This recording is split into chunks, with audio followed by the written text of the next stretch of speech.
Hello friends, मैं देवेन आर्य और आज के वीडियो में हम बात करने वाले हैं कक्षा 10वीं के सामाजिक विज्ञान के पेपर के बारे में। किस प्रकार से आपका सामाजिक विज्ञान का पेपर आने वाला है तो देख लेते हैं फटाफट। 75 मार्क्स है, 3 घंटे का टाइम है, टोटल 23 क्वेश्चंस आने वाले हैं।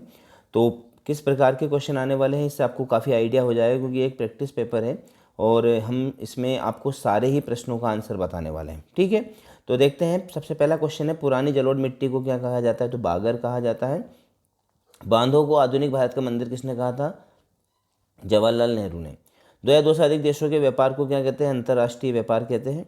और मुद्रण ईश्वर की दी हुई महानतम देन है, किसने कहा था? तो मार्टिन लूथर किंग ने कहा था। ओके, चलिए पांचवा है, बेल्जियम की राजधानी आपको पता ही होगा ब्रुसेल्स है। और सकल घरेलू उत्पादन का मापन कौन करता है? तो केंद्रीय सरकार करती है। ठीक है, ये हो गए आपके ऑब्जेक्टिव टाइप क्वेश्चंस। अब हम बात कर लेते हैं आपके खालिस्तान के बारे में। किस प्रकार से खालिस्तान आने वाले हैं? तो छोटा नागपुर क्षेत्र में कौन सी जनजातियां निवास करती है? तो वहाँ पर करती है मुंडा। ओके, पहला लिख देते हैं हम, मुंडा है। दूसरा है ओराव, ठीक है। और तीसरी जनजाति है वो होती है महाली। ठीक है, मुंडा, ओराव और महाली, 3 प्रकार की जनजातियाँ छोटा नागपुर में होती है। जल परिवहन देश का सबसे सबसे सस्ता परिवहन है। कैसा परिवहन है? सबसे सस्ता, मतलब सबसे कम खर्च लगता है। विश्वव्यापी आर्थिक मंदी किस वर्ष में आई थी? तो 1929 में आई थी। ठीक है, 1929 लिखा। श्रीलंका में सर्वाधिक कौन से धर्म के लोग रहते हैं? तो बौद्ध धर्म के लोग रहते हैं, है ना। ये तो आपको डेफिनेटली पता ही होगा। चलिए बात करते हैं आगे। भारत के प्रथम विधि मंत्री कौन थे? तो भैया भीमराव जी अम्बेडकर थे। कौन थे? भीमराव अम्बेडकर थे, भीमराव अम्बेडकर। ओके, मधुमक्खी पालन में क्या आता है? मतलब मधुमक्खी पालन किस क्षेत्र में आता है? तो ये प्राथमिक क्षेत्र में आता है। किसमें? प्राथमिक क्षेत्र। ओके, चलिए हो गया आपके खालिस्तान। अब हम बात कर लेते हैं आपके, चलिए कैसे प्रश्न है सत्य असत्य के बारे में। भारतीय वन्य जीव अधिनियम 1972 में लागू किया गया था। बिल्कुल सत्य बात है।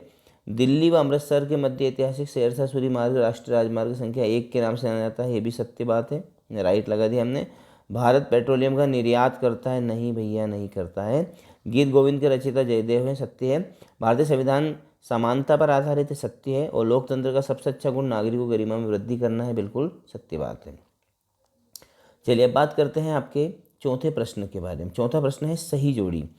तो सही जोड़ी मिला लेते हैं हम। सबसे पहले देखते हैं कि रबर, तो रबर किस चीज़ से संबंधित है? तो रबर जो है भैया वो केरल में, है ना, ज़्यादा पैदा होता है। और इसके बाद oil India limited, oil India limited किस चीज़ से संबंधित है? तो ये संयुक्त उद्योग से संबंधित है। ठीक है, दूसरे का बी ही आएगा। कृत्रिम पतन, तो ये चेन्नई से संबंधित है, तीसरे का सी आएगा। इसके बाद में अगला है चौथा, क्रिस्टोफर कोलंबस, तो अमेरिका की खोज की थी, बिल्कुल उसके सामने क्या आएगा। और स्पिनिंग जेनी, स्पिनिंग जेनी जो है वो किससे संबंधित है? तो यह संबंधित है ऊन कटाई मशीन से, ये भी सामने वाले आएगा। और गोस्वामी तुलसीदास, तो इन्होंने लिखा है रामचरित मानस को। ठीक है, तो यहाँ पर देखिए जो सबसे पहला है वो केरल है और दूसरे का गोस्वामी तुलसीदास का रामचरित मानस है, बाकी सभी सामने वाले हैं। ठीक है, चलिए बात करते हैं अब आगे। एक वाक्य में उत्तर, साइमन कमीशन क्या है? अब भैया साइमन कमीशन क्या है? तो 7 ब्रिटिश संसद का समूह जो है वो साइमन कमीशन कहलाता है। 7 ब्रिटिश संसद का समूह। इसके बाद में आता है आपका, भूमध्य सागर के पूर्व में स्थित देशों को क्या कहते हैं? तो उन्हें लेवंट कहते हैं। क्या बोलते हैं उनको? लेवंट। ओके, अगला है, राजनीतिक दल को मान्यता कौन देता है? तो भारतीय चुनाव आयोग। ठीक है, भारतीय चुनाव आयोग, इंडियन इलेक्शन कमीशन। ठीक है, चलिए चौथा है, शपथ पत्र क्या है? तो शपथ करता है ना, क्या करता है? शपथ लेकर बयान देता है कि उसके द्वारा जो बात कही गई वो सत्य, उसको शपथ पत्र कहते हैं। सिंपल सा है। The first lady of civil rights किसे कहा गया है? तो इसका हम नाम लिख देते हैं आपके सामने। पहला इसका नाम है ना, थोड़ा लंबा चौड़ा नाम है, रोजा है ना, लुइस। ठीक है, रोजा लुइस और मक्कोली, क्या नाम है इसका? रोजा लुइस मक्कोली, मक्कोली पाकर्स। ठीक है, रोजा लुइस मक्कोली पाकर्स, ये the first lady of civil rights इनको कहा जाता है।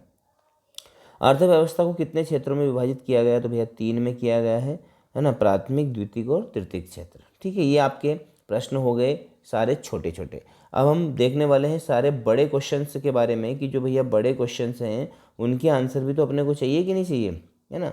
तो जैसे कि पहला क्वेश्चन है, भारत में वन्य जीव संरक्षण अधिनियम 1972 द्वारा वनों की सुरक्षा के क्या प्रावधान है ना। वन्य प्राणी संरक्षण के उपाय लिखिए, कृषि के प्रमुख प्रकारों के नाम लिखिए, वाणिज्यिक कृषि की 2 प्रमुख विशेषताएं लिखिए, विनिर्माण उद्योग किसे कहते हैं, भारत में जल प्रदूषण के प्रमुख कारक क्या हैं, जब फ्रांस छींकता है तो बाकी यूरोप को सर्दी जुकाम हो जाता है, कथन किसका है, राष्ट्रवाद क्या है, रोलेट एक्ट से आप क्या समझते हैं, दांडी यात्रा का क्या उद्देश्य था, कॉर्न लॉ क्या था, है ना। सारे इंपॉर्टेंट क्वेश्चन है ना।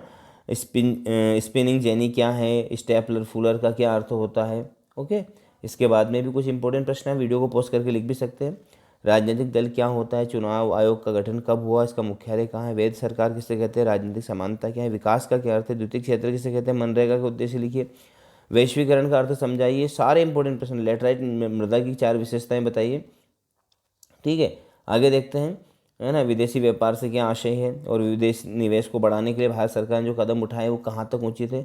इन सारे प्रश्नों के उत्तर हम आपको बताने वाले हैं, देख लीजिएगा। ठीक है, यहाँ से हम स्टार्ट करते हैं। मैंने आपके लिए, ठीक है, लिखे भी हैं सारे ही प्रश्न, एक एक करके मैं आपको आंसर बताने वाला हूँ। तो वीडियो को बिना स्किप किए पूरा देखिएगा, सारे ही आंसर मैं लेकर आया हूँ, है ना, और आपको सारे सटीक आंसर मैं बताने वाला हूँ। चलिए देख लेते हैं।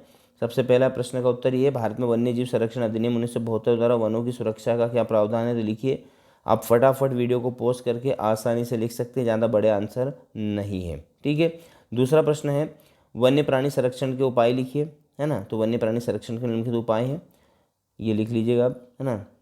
5 उपाय कौन कौन से हैं। इसके बाद में बात करते हैं अगले प्रश्न की, कृषि के प्रमुख प्रकारों के नाम लिखिए, है ना। निर्वाह खेती, बागवानी कृषि, गहन कृषि, स्थानांतरित कृषि, व्यापक कृषि, वाणिज्यिक कृषि, ये सब, है ना, इसके प्रकार हैं। और वाणिज्यिक कृषि की कोई 2 प्रमुख विशेषताएं, वो भी हमने लिख दिया आपके सामने। आपको करना कुछ नहीं है, बस इन प्रश्नों के उत्तर ही आपको याद करना है। ओके, विनिर्माण उद्योग किसे कहते हैं, ये भी हमने आंसर आपके लिए लिख के दिया है। और भारत में जल प्रदूषण के प्रमुख कारक, ये आप इसमें से कर सकते हैं, अपने मन से भी कर सकते हैं। जब फ्रांस छींकता है और यूरोप को सर्दी जुकाम होता है, कथन किसका है, तो सम्राट लुई 14वें का है। राष्ट्रवाद क्या है, लिख लीजिए आप आसानी से। रोलेट एक्ट से आप क्या समझते हैं, है ना। दांडी यात्रा का क्या उद्देश्य था, कॉर्न लॉ क्या था, उन्हें क्यों पारित किया गया, और ब्रिटेन में भोजन की बढ़ती मांग को पूरा करने के लिए उठाए गए कदमों का उल्लेख कीजिए। स्टेपलर फूलर का क्या अर्थ है लिखिए। स्पिनिंग जेनी क्या होता है, राजनीतिक दल क्या है। ठीक है, चुनाव आयोग का गठन कब हुआ, इसका मुख्यालय कहाँ पर है। सारी चीज़ें आपके लिए। वैध सरकार किसे कहते हैं, राजनीतिक समानता क्या है लिखिए। विकास का क्या अर्थ है लिखिए। मानव विकास सूचकांक क्या होता है ना। द्वितीय क्षेत्र किसे कहते हैं। और इसके बाद में मनरेगा के उद्देश्यों को आपको लिखना है। ठीक है, ये सारे उद्देश्य मैंने बता दिए आपको। और वैश्वीकरण का अर्थ क्या है, विशेषता लिखिए। और वैश्वीकरण का अर्थ भी है और ये विशेषताएँ भी है ना। और यहाँ पर बहुराष्ट्रीय कंपनियाँ किस प्रकार वैश्वीकरण में सहायता कर रही लिखिए। और लेटराइट मृदा की कोई, है ना, क्या लिखनी है, 4 विशेषताएं आपको लिखनी है। ये भी मैंने आपके लिए लिख दी है। ठीक है, और यहाँ पर अगला प्रश्न है, परिवहन के साधन और संचार के साधनों में अंतर लिखिए। वायु परिवहन का महत्व अपने शब्दों में लिखिए। ठीक है, और इसके बाद में अगला प्रश्न है, सविनय अवज्ञा आंदोलन में विभिन्न सामाजिक समूह क्यों शामिल हुए, समझा कर लिखिए। ठीक है, ये सारी चीज़ें आपके सामने हैं, वीडियो को पॉज करके आसानी से लिख सकते हैं। संघ सूची, राज्य सूची, संवर्ती सूची को समझाइए। ये संघ सूची है, ठीक है, ये राज्य सूची है और ये संवर्ती सूची है। तो फ्रेंड्स, यहाँ पर मैंने आपको सारे ही प्रश्नों के सटीक आंसर बता दिए हैं। आई होप आपके लिए वीडियो बहुत ही इंपॉर्टेंट होने वाला है। इस वीडियो को लाइक और शेयर जरूर करें और इस प्रकार की इंपॉर्टेंट वीडियो प्राप्त करने के लिए चैनल को सब्सक्राइब करें। Thank you very much.